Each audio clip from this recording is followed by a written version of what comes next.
Bonjour et bienvenue dans Café Digital. Pour cette première émission de la rentrée, je reçois la cofondatrice de Gemio, ce premier site de vente sur Internet de joaillerie sur mesure. Pauline Legnaud, bonjour. Bonjour Neila. Merci d'être avec nous aujourd'hui. Vous avez donc fondé il y a maintenant 2 ans Gemio, GE2MYO.com. Vous étiez pionnière dans ce domaine qui est donc la joaillerie sur mesure sur Internet.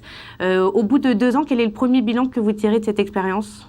Un beau succès, on est très content parce qu'en fait c'est vrai qu'à l'origine vendre des bijoux sur internet c'était un peu un pari qui était complètement fou et d'ailleurs beaucoup de monde nous l'a dit dans notre entourage et quand on a lancé la première version du site en août 2011 c'était vraiment le pari, est-ce que des gens vont acheter des bijoux sur mesure sur internet? Et la réponse est oui, donc le premier bilan est très positif. Et donc concrètement comment ça marche lorsqu'on va sur le site, quand on parle de joaillerie sur mesure, qu'est-ce que vous proposez? Alors concrètement vous allez sur gemio.com et là vous avez des milliers de modèles possibles, vous avez une bague par exemple un solitaire, tout ce qu'il y a de plus classique comme ici, et vous allez pouvoir le personnaliser. On a 15 pierres précieuses différentes, donc des pierres très connues, diamants, émeraudes, rubis, saphirs, des pierres un peu moins connues, aigues-marines, tourmalines comme ici, favorites, encore plus confidentielles, et 6 métaux. Argent pour les petits budgets, or blanc, or jaune, or rose, or noir, platine. Donc à chaque fois, vous allez pouvoir faire votre petite combinaison. On a vraiment des dizaines de combinaisons possibles par modèle et le faire fabriquer. Donc nous, une fois que vous avez passé commande, on va fabriquer sur mesure le bijou pour vous. Ça prend à peu près 3 semaines. C'est des ateliers qui sont en France et qui travaillent pour la place Vendôme. Et voilà, donc ensuite, vous avez votre bijou à des prix très compétitifs en 3 semaines. Donc vous fabriquez à la fois des bagues, mais aussi des boucles d'oreilles, des pendentifs, et tout ça en France. Est-ce que c'est facile de fabriquer Made in France? C'est pas facile, c'était un peu un pari aussi, mais on est très content justement d'avoir réussi ce challenge. Ça, on a réussi à le faire grâce à la technologie Internet, mais aussi grâce à des technologies 3D. Et donc, ça nous permet vraiment de réussir à produire en France. On est très heureux de ça. Vous faites travailler combien de personnes en France? Alors, nous, on est 12 employés chez Gemio officiellement, on va dire. Après, on a des sous-traitants qui travaillent donc pour des ateliers, qui travaillent pour les plus grands noms de la place Vendôme. Et donc, ces personnes-là sont aussi très contentes justement d'avoir des gens qui leur donnent du travail, parce que c'est vrai qu'en ce moment, on parle de plus en plus de délocalisation. Et donc, nous, on remet un petit peu de localisation en France, quoi. Alors, il faut bien comprendre quand on va sur le site que les images des bijoux que l'on voit ce ne sont pas de vrais bijoux qui existent réellement. C'est-à-dire que ce sont des images en 3D. C'est ce qui repose, c'est un petit peu la clé de votre succès. Vous n'avez pas aucun stock. C'est exactement, vous l'avez dit, c'est exactement ça. C'est vraiment la clé de notre business model. C'est ce qu'il faut comprendre. En fait, ce qu'il faut savoir, c'est qu'en joaillerie, vraiment, le business model de la joaillerie depuis des centaines d'années, c'est le stock. C'est-à-dire qu'en fait, vous allez à chaque fois produire 100 bijoux, 100 fois la même bague, parce qu'il y a des effets d'échelle et donc ça coûte moins cher à fabriquer. Et ensuite, vous allez pousser ces bijoux. Et donc ça coûte très cher, parce qu'en fait, le stock coûte cher, il faut l'entretenir, il y a des frais d'assurance, etc., il y a les loyers. Donc c'est ça qui fait que les marges de la joaillerie traditionnelle sont assez élevées. Nous, on a utilisé les technologies 3D pour mettre des images qui sont des images de synthèse extrêmement réalistes sur le site. Et donc vous allez pouvoir jouer avec ces images, créer votre combinaison sur le site. Ce qu'on fait aussi, c'est qu'on utilise la technologie 3D pour produire nos bijoux. Donc là aussi, on va avoir un gain de temps et d'argent, parce qu'en fait, au lieu de passer par des techniques traditionnelles de fonte de bijoux, on va utiliser, je ne vais pas rentrer dans le détail technique, mais des technologies 3D pour imprimer en 3D le bijou et ensuite, à partir de là, injecter du métal en fusion.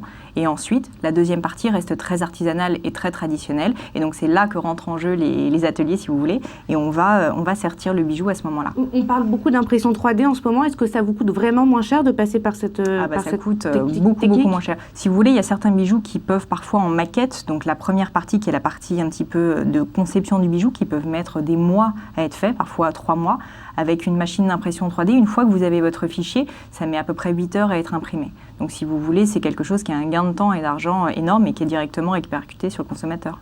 Alors lorsqu'on crée son bijou sur Internet et qu'on sait qu'à la base ce sont des images de synthèse, il y a peut-être un risque que le bijou ne ressemble pas vraiment à la photo que l'on trouve. Comment vous faites lorsque les clients ne sont pas satisfaits de ce qu'ils ont? Je vous arrête tout de suite. Comme justement je vous disais, on utilise les fichiers 3D pour imprimer les bijoux en 3D.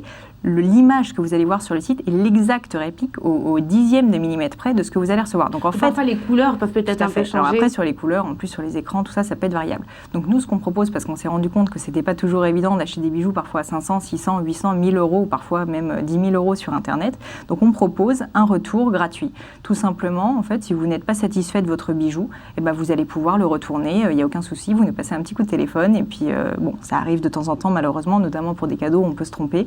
Eh bien bien voilà, on propose le retour gratuit, donc il n'y a pas de souci pour ça. C'est comme un essayage à domicile un petit peu. Est-ce qu'on a beaucoup parlé de l'émergence aussi du secteur du luxe sur Internet, avec toutes les difficultés qu'il a à pénétrer justement cet univers? Est-ce que vous avez eu... quelle est l'image que vous souhaitez présenter? Est-ce que vous êtes justement un joaillier traditionnel, grand luxe, type Place Vendôme, ou au contraire plutôt low cost? Alors, je pense que vraiment, on essaye d'être à mi-chemin entre les deux. Alors, c'est un petit peu compliqué de toujours se positionner entre les deux. À chaque fois, moi, on me disait ne sois jamais au milieu, c'est jamais bon. Mais en fait, vraiment, l'idée, c'est qu'on ne veut pas être trop intimidant, on ne veut pas être trop luxueux non plus, parce qu'on se rend compte que justement, il y a déjà la Place Vendôme pour vraiment avoir un bijou de grand luxe, où vous avez une expérience un peu intimidante. Mais bon, il y a déjà ça qui existe. D'un autre côté, le low cost, ça existe aussi. Il y a des chaînes de fabrication de bijoux, donc qui fabriquent plutôt en Asie, mais qui existent et qui ont des bijoux assez low cost. Et nous, on voulait vraiment répondre au besoin d'avoir quelque chose made in France, de très bonne qualité, mais à des prix très compétitifs. Et donc ça, on l'a justement grâce à l'absence de stock et à la technologie 3D. Alors justement, qui sont vos clients sur le site et combien dépensent-ils?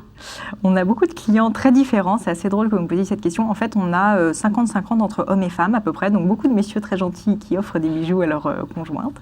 On a également à peu près 50-50 entre Paris et la province. Je pense qu'en province, il y a quand même une difficulté d'avoir des bijoux facilement accessibles, de qualité. Donc ça, c'est vrai que ces personnes-là sont très contentes de pouvoir trouver un service à distance.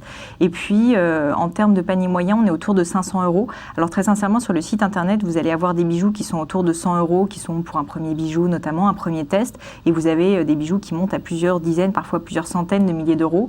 Nous, notre cœur de gamme, il est entre 500 et 2000, 3000 €. Après, on fait parfois des ventes au-delà, mais c'est vrai que notre cœur de gamme, c'est plutôt dans ce panier-là. Pour conclure, il faut signaler quand même que vous venez de lever plus de 3 millions d'euros. C'était votre troisième levée de fonds en 2 ans. En bref, qu'est-ce que vous comptez faire de cette enveloppe qui est quand même assez conséquente? Elle est conséquente. Alors, première chose, on va continuer à investir dans toute la partie technique du site. Donc, vraiment faire en sorte que notre expérience client soit encore plus parfaite, que la navigation sur le site soit mieux. Donc, on est en train de recruter des personnes de ce point de vue-là. Et puis aussi sur la chaîne de production, on veut vraiment encore réduire les délais, affiner notre business, si vous voulez, de lean manufacturing, donc de vraiment réussir à produire des bijoux absolument parfaits en très peu de temps. Et donc, c'est vraiment sur ces deux pôles d'activité, la production et la technique, qu'on va investir. Bon, évidemment, il y a toujours un petit peu de marketing aussi, ça va de soi. Merci beaucoup, Pauline Lignot. À bientôt. À très bientôt. Au revoir. Café Digital, c'est tout pour aujourd'hui. On se retrouve la semaine prochaine avec Yoram Moyal, le cofondateur de Buzzcard, la carte de visite éternelle. Vous en saurez plus la semaine prochaine.